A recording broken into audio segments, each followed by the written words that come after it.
Are made. Today we've got an awesome episode here on a very, very important topic.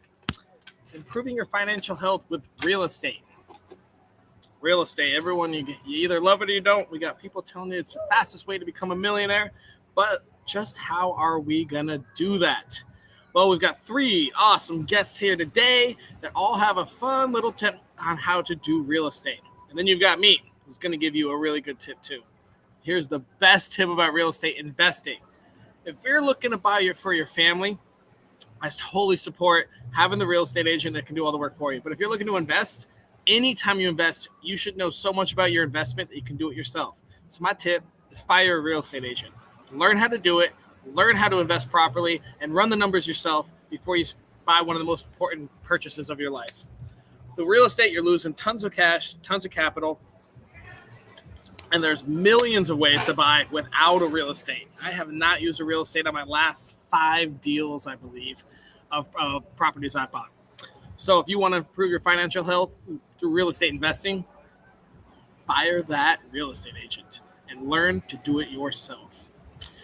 So we're going to go ahead and start off here with our first guest, who's a repeat guest. You've seen him before. I'm not sure what episode, but it was in the past, and he's back again. We're going to come bring out Quentin here. Quentin, how's your morning going? Good, man. Good, man. Glad to be here.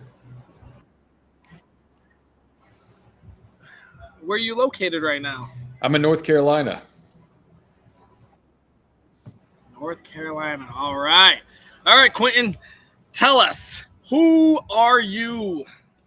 Yeah, so I'm Quentin West. I'm 25 years old, and over the past 4 years, I've been using this really unique Airbnb strategy where I can jump in with little to no money and create a incredible cash flow machine. So at this point, we currently have 40 properties. We're generating a little over $100,000 a month in gross revenue at about 40% profit.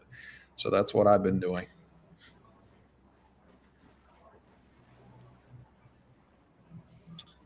Wow. Well, that sounds pretty impressive, and it sounds like you're using real estate. So let me ask you this. If I wanted to improve my financial health with real estate, what advice would you give me?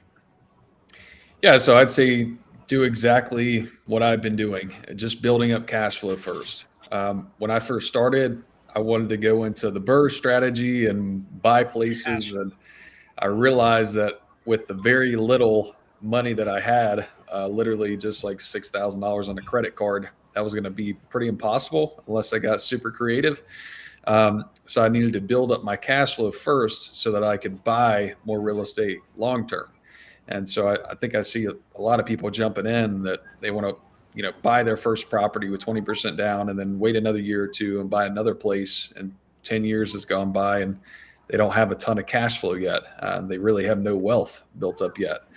So by building that cash flow machine with the tool that I found called Airbnb arbitrage, you're able to invest in many more properties, replace your 9-to-5 income quicker, and build that long-term wealth much faster. So cash flow is number one. What's the next step once your cash flow is complete? Yeah, so get to 30 or 40,000 a month in actual profit that you can then invest into either multifamily assets or something like what we're doing now, boutique hotels. So we're looking at boutique hotels. We're just taking the next step up in this hospitality model that I've learned really well. And we're investing in actual hotels that we can purchase, have that equity built in, and then the long-term wealth building and tax strategy that goes with buying the actual asset. Have you bought a hotel yet? Not yet, but we're close. We're looking every single month. That's the next step for us. Getting into a couple boutique hotels. We have some investors that are putting up some funds, and we're looking for $2 to $3 million project, under 30 units right now, anywhere on the East Coast. Cool. Well, that sounds freaking fun. So you're done with houses. You're moving to hotels. Well, let me ask you this. What happened on your life journey that taught you this strategy? Yeah, so I never intended Airbnb to be like a money-making scheme. I was in between jobs. I just quit construction. I had like 2 or 3 months of reserves saved up because I owned a home and I was living by myself at the time. And I got my real estate license, and things just didn't kick off exactly like I planned.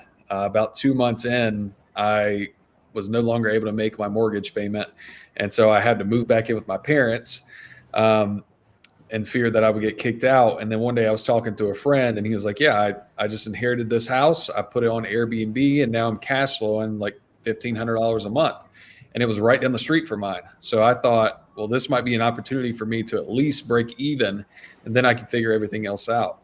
And so that's exactly what I did. I had my furniture still in the house, threw it up on Airbnb. And sure enough, the first month I profited $1,000. The second month I profited 1,500. And then over time, I was like, well, seems like a consistent income. I mean, I'm only making $3,000 a month right now total. And this place is making 1,500 by itself. So if I get 2 or 3 of these, I can retire at 21 years old. And so I started researching no money down purchases, subject to financing, like all those crazy terms we hear about when we're just getting started. And none of that really seemed possible to me. I mean, it just seemed too complicated. I'm not a super smart guy. And so one day I heard somebody talking about arbitrage, and that just kind of clicked with me, knowing that I could rent a property very similar to the one I already had. I don't have a mortgage. I don't need good credit. I don't need 20% down. And now I can start subleasing it on Airbnb. And so within a week, I had my first arbitrage unit. And then it was time to figure out how to furnish it. And so what I ended up doing was sending an invoice to myself from my company and paying that with a credit card. That way it would go to my business bank account. I could take out the cash and then pay that for my first month's rent and deposit. And then I figured out the furniture later on. But that was about 4 years ago, and now we have 40. Nice, man. All right. So if you want to get into real estate, an easy way to do it is Airbnb arbitrage through Quentin. And I do know that, Quentin, you have some sort of course or something that you may want to pitch right now. Yeah. So everything that we do is custom at this point because we have people coming in with no properties. And then we also have 20, 30 unit portfolios that come to us and they want to make some extra money and optimize their listings, or they're seeing a downtrend in the market and they need some expertise in that area. That's what we help with, everything in between. So if you're somebody like that, you want to get started or scale what you already have, shoot me a message at Q Deals Homes on Instagram and I'll point you in the right direction.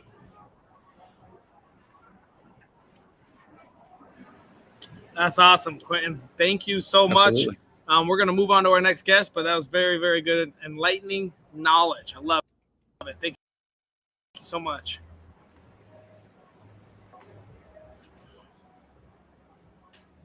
Hey, doing great. How are you?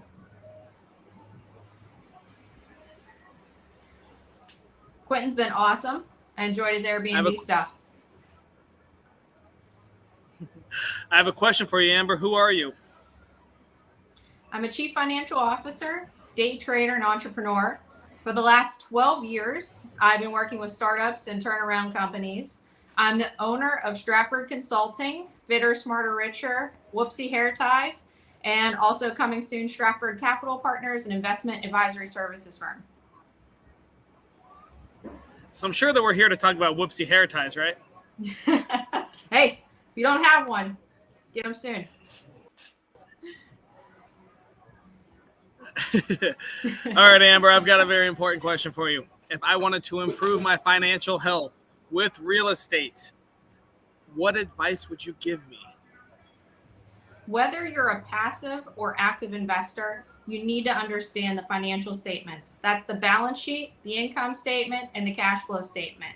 Those are the three bases of what you need to understand. You need to understand the payables, you need to understand the receivables, you need to understand your net operating income, and you need to understand your free cash flow as an investor.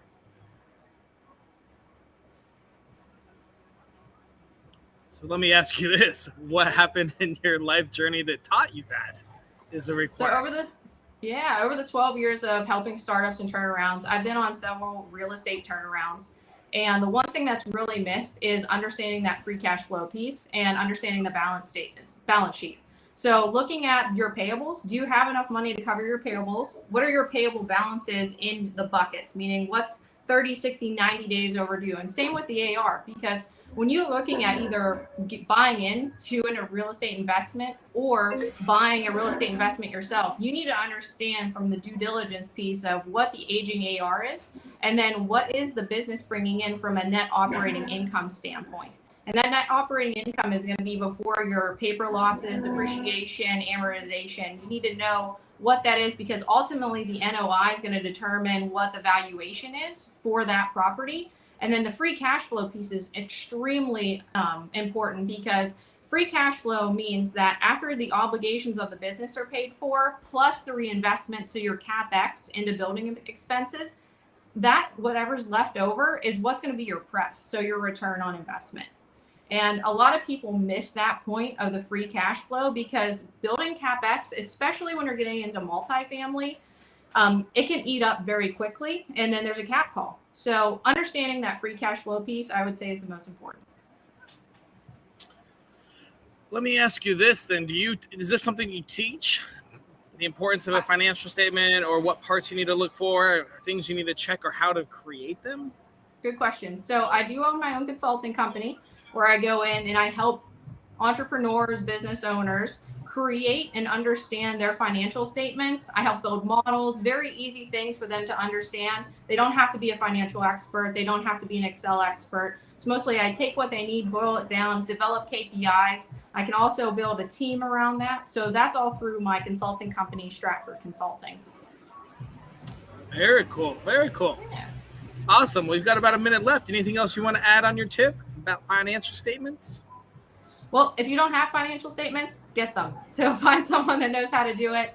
And it's not that inexpensive. I've actually helped teams, one, build out all their financials, and then hire a team of virtual assistants, which are a lower cost, in order to run those. So you're not getting like this heavy expense. Like, it's achievable and affordable. Very cool. Awesome. Thank you so much, Amber. Absolutely. All right. Let's move forward to Steve. Steve, how are you today? I'm awesome. How are you? I'm doing great. I live in St. Thomas, so every day is great. Nice. Steve, who are you?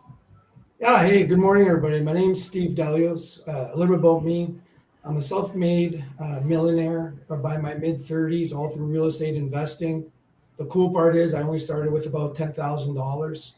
Now I'm an international real estate investor in multiple different countries. I'm also the author of a book called What Schools Don't Teach You, Rise, Rich, and Retire. You can find it on Amazon. And it's a practical playbook that's just full of a bunch of tips and tricks for other people to become rich as well. I'm also the principal of a mentorship firm called careermentor.ca, where I teach one-on-one mentoring and I help others so they too can become millionaires. That is really cool. Awesome. So everyone go check out his book. Steve, I've got a really good question for you. If I wanted to improve my financial health, what would you recommend for me? Yeah, hey, great question. I echo everything else that the first two speakers have said, but to me, I really boil it down to picking the right property. You know, there's a term that I use called the triangle of real estate.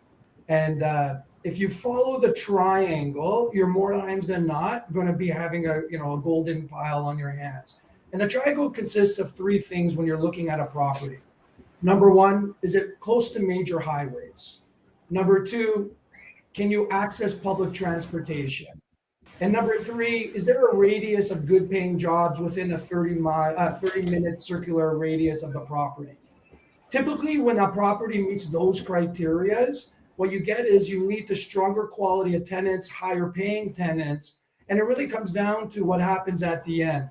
More times than not, you will generally see that that property will cash flow at a higher level, and then over time will appreciate at a faster rate. Wow, okay. That's very cool. A little triangle. All right. I like that. Yeah, well, Steve, how did you learn triangle. that? What happened in your life journey that you learned? Yeah, what happened that you learned it?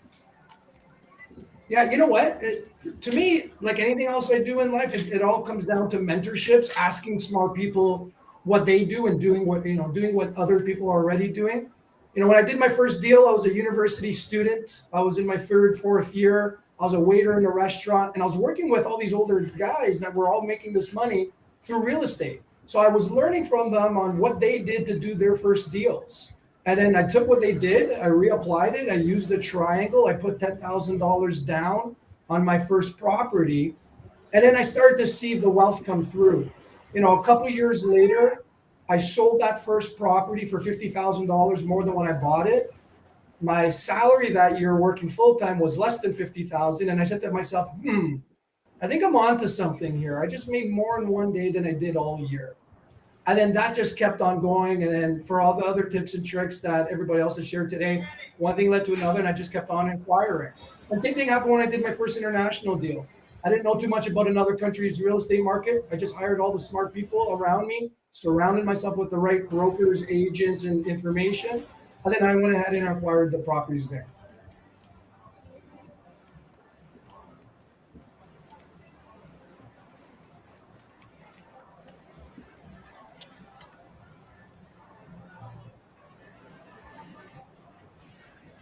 Anything else you want to know?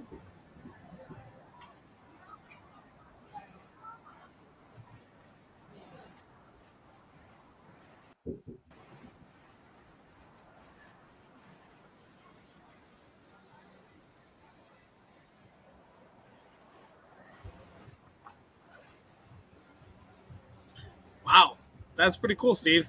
What countries do you have properties in right now? United States and Canada. So mainly in the Florida marketplace and in Ontario in Canada. What other countries do you have properties in?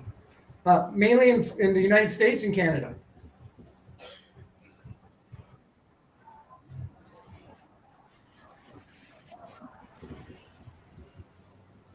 Very cool. Awesome. Well, Steve, thank you so much. I think this is the time where we're going to bring everybody out and go over each other's tips. How are you guys doing? So let's start with Quentin's tip. Can you quickly refresh us on what your tip was, Quentin? Yeah, just building cash flow first, prioritizing that as opposed to equity or anything else in real estate. Amber, what are your thoughts? So I love that. I really think that building cash flow is incredibly important right now because I'm thinking, based upon the numbers that I analyze, is that we're going to see another housing boom here. And it's going to be within the 2 to 3 years it's going to last. Right now, housing supply is, half of what it was during the 2020 boom. So housing supply is down. Also, building permits are down. Interest rates are coming down. The FOMC put out the dot plot a couple weeks ago that we're expecting another 100 basis point rate cut over the next year, meaning interest rates are going to come down. So those cap rates are going to look nice. By people not building and interest rates coming down, the supply hasn't changed. So home prices are going to continue to go up.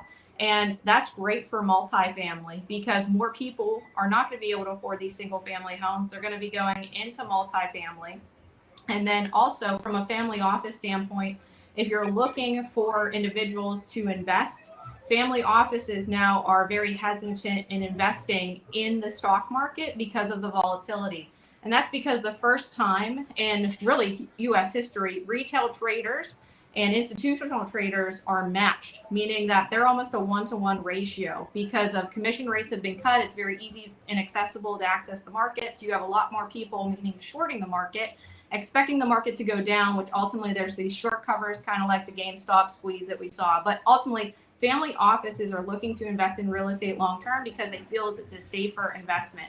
So this is very contrarian to Grant Cardone saying that there's going to be a housing crash, the biggest of his lifetime. Well, I don't necessarily agree with that. I'm very contrarian on that fact because most analysts that say, hey, the stock price is going to increase over the long term, it's a buy rating, they're usually in the background dumping the stock, selling it off. So Grant Cardone over this summer, I had his COO spoke in May saying that they haven't bought anything in 2023 yet.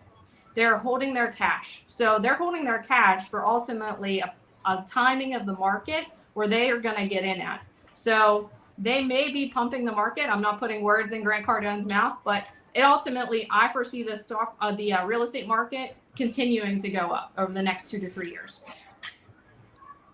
So have that cash flow ready, because it's going to be a buying opportunity. Dang. All right. Well, that's some good insight. All right. You heard that, Quentin. Keep that cash flow. We're going to be buying here soon. Steve, what are your thoughts on Quentin's tip? Yeah, I think I echo everything that Quentin says. And to me, it all starts with how the heck do you find the right property, right? And I will always stick it back to the triangle. The biggest mistake people make is they look for big urban centers, big cities, and really those aren't the variables. Stick to the triangle, find properties that are close to major arteries, close to public transportation, close to good paying jobs.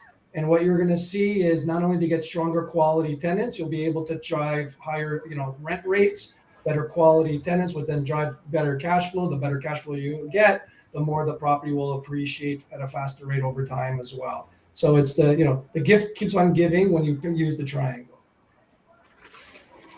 I love it. Thank you. Hey, Amber, can you quickly refresh us on what your tip was? Absolutely. From a passive or active investor, you need to understand your financial statements.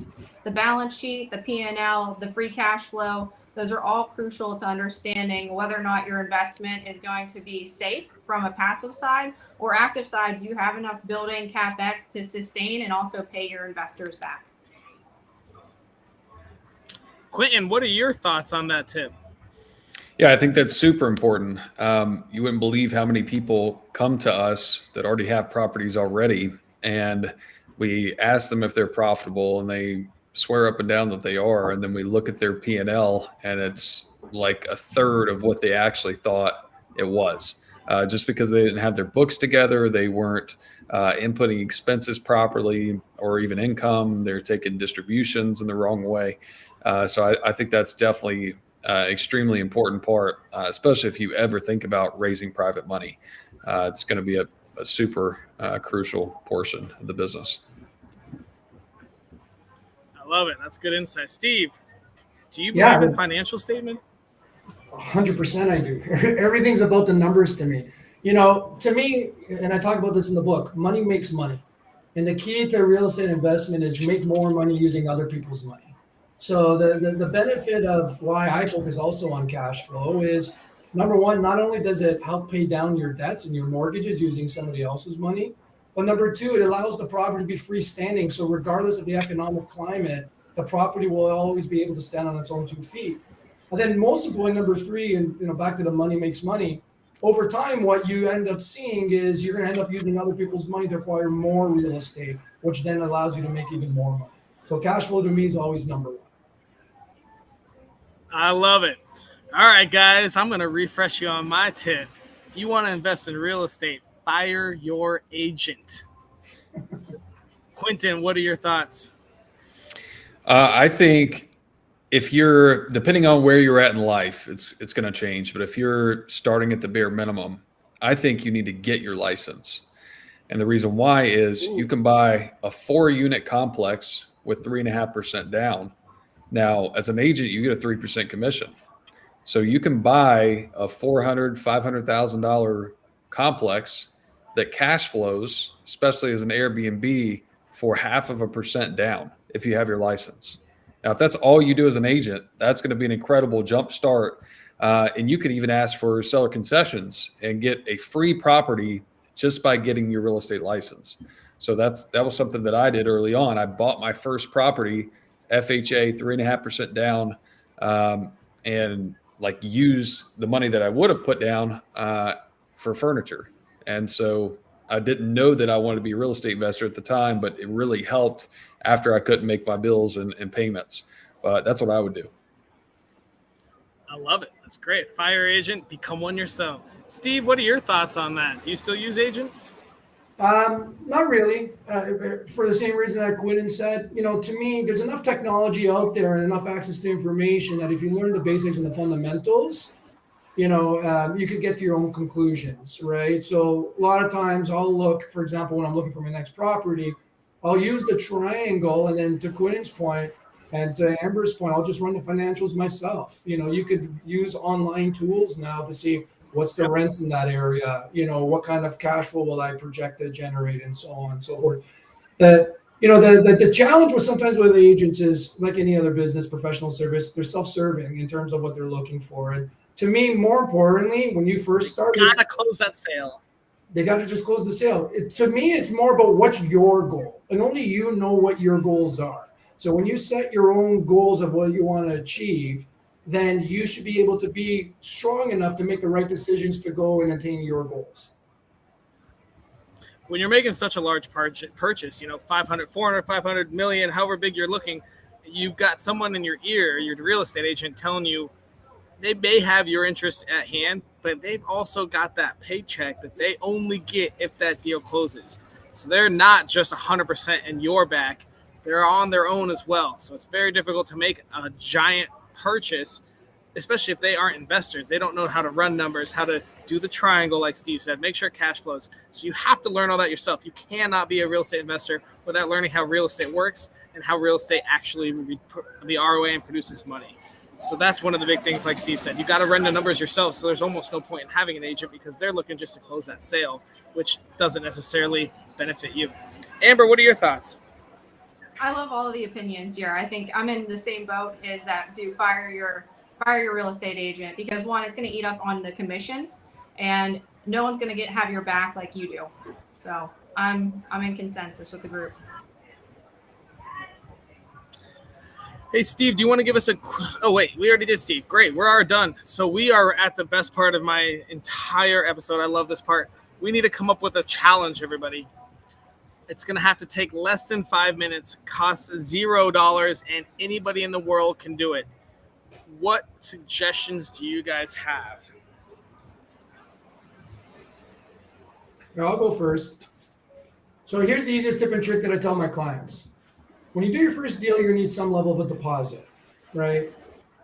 So the easiest tip and trick, I will challenge anyone, find one thing you could do to generate more income today, whatever it may be, and find one thing you could do to decrease your expenses to any level today.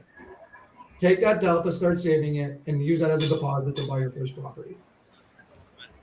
That is some great, simple advice. Quentin, you have any ideas?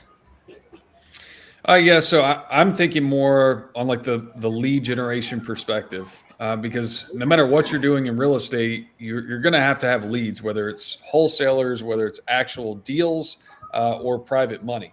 So I would pick one of those categories and start talking to people in those areas, getting their email information, and then just loading it into a spreadsheet. Because I can't tell you like how valuable that's been for me, because early on, like as a real estate agent, I had an email list, and then I converted that to an investor list. I started dripping out information about deals I was doing, just talking about, what I was doing. One, it helped get my name out there more. People started knowing that I was buying properties, and so they were referring deals to me, and it also helped me pick up investors that wanted to invest in my deals. Very cool. Okay. Amber, any thoughts on a daily challenge? Yeah. So if you have a goal to buy real estate, write it down. And then every day, write in a journal, take a piece of paper, and define what you did that day in order to get you closer to your goal. All right. We've heard all of these adventures. Anything you guys else can think of, or do we want to pick one of these? Remember, it's got to be something anyone in the world can do in less than 5 minutes a day. Which of these do you guys think we should challenge ourselves to do? And we will be holding you guys accountable as well. You're part of it. I like Steve's, honestly. I think that's actionable for anybody. I mean, anybody can just stop buying Starbucks or something and throw away that extra $5 into a savings account and then put that towards, I mean, it doesn't even have to be real estate. It can be some form of personal development. If it's just something as simple as a coffee, and they do, one or two a week, over time they can buy a lot of books or courses or something to further their education and self-development. Well, that sounds pretty simple. Amber, how do you think about maybe doing something like every day we decide on something to save money towards a down payment or towards an investment? I mean, I guess we're trying to stick this to real estate. So let's say towards a down payment. Um, every day we find some little something that we can do to save more money in order to get a down payment. Absolutely, 100%. The one thing is just keep yourself accountable. How are you going to keep yourself accountable to make sure you do it? Hopefully you're going to post in our group and we can help keep you accountable. That's a great way to do it. Yes. Steve, that sound good to you? That sounds awesome.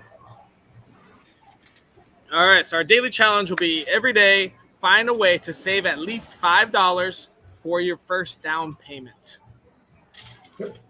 Perfect. And that's our daily challenge. Well, awesome, guys. That'll wrap up this segment. I'll do some closing remarks, and then I'll talk to you guys later. All right, everyone. I hope I didn't piss too many people off. Sorry, realtors. You guys do serve a purpose. We love our realtors, but for investors, we got to make sure that everything is on the books and to the T to make sure that you're getting as much ROI on your investment. Buying a house can be scary. There's tons of amazing realtors out there. If you're looking just to live in it and buy one house and you just want to like reduce renting, go find a realtor, find a real estate agent. They're amazing. They know what they're doing. If you're looking to invest, you're looking for cash flow, you're looking for a fixer up, or you're looking for anything like that, you're going to have to start looking at yourself and what you know about real estate.